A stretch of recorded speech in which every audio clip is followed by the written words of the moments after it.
tous, bien-aimés, j'espère que vous passez un bon dimanche. C'est un plaisir de vous retrouver pour la lecture de la parole de Dieu. Je vais prendre 1 Roi chapitre 3 aujourd'hui. Salomon s'allia par mariage avec Pharaon, roi d'Égypte. Il prit pour femme la fille de Pharaon, et il l'amena dans la ville de David jusqu'à ce qu'il eût achevé de bâtir sa maison, la maison de l'Éternel et le mur d'enceinte de Jérusalem. Le peuple ne sacrifiait que sur les hauts lieux, car jusqu'à cette époque, il n'y avait point été bâti de maison au nom de l'Éternel. Salomon aimait l'Éternel et suivait les coutumes de David son père. C'était seulement sur les hauts lieux qu'il offrait des sacrifices et des parfums. Le roi se rendit à Gabaon pour y sacrifier, car c'était le principal des hauts lieux. Salomon offrit 1000 holocaustes sur l'autel. À Gabaon, l'Éternel apparut en songe à Salomon pendant la nuit et lui dit : « Demande-moi ce que tu veux que je te donne. » Salomon répondit : « Tu as traité avec une grande bienveillance ton serviteur David mon père, parce qu'il marchait en ta présence dans la fidélité, dans la justice et dans la droiture de cœur envers toi. Tu lui as conservé cette grande bienveillance et tu lui as donné un fils, qui est assis sur son trône comme on le voit aujourd'hui. Maintenant, Éternel mon Dieu, tu as fait régner ton serviteur à la place de David mon père, et moi, je ne suis qu'un jeune homme et je n'ai pas d'expérience. Ton serviteur est au milieu du peuple que tu as choisi, un peuple immense, qui ne peut être ni compté, ni nombré à cause de sa grande multitude. Accorde donc à ton serviteur un cœur intelligent, pour juger ton peuple, pour discerner le bien du mal. Car qui pourrait juger ton peuple, ce peuple si nombreux ? Cette demande de Salomon plut au Seigneur, et Dieu lui dit : « Puisque c'est là ce que tu demandes, puisque tu ne demandes pour toi ni une longue vie, ni des richesses, ni la mort de tes ennemis, et que tu demandes de l'intelligence pour exercer la justice, voici.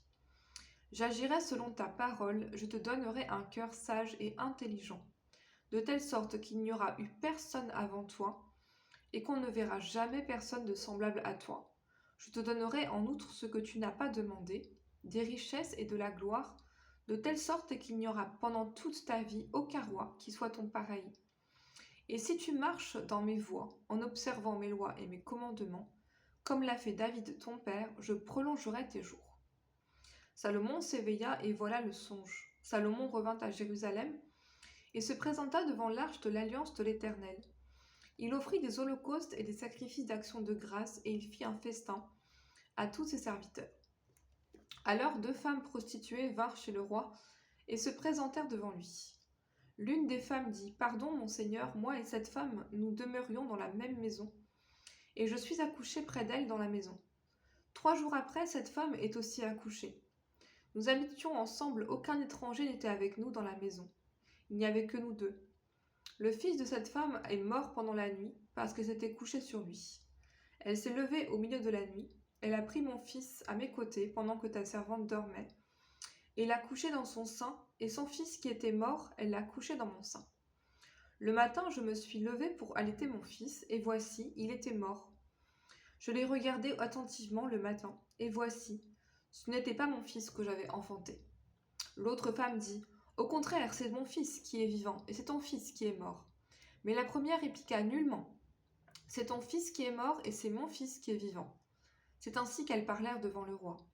Le roi dit : « L'une dit : c'est mon fils qui est vivant, et ton fils qui est mort.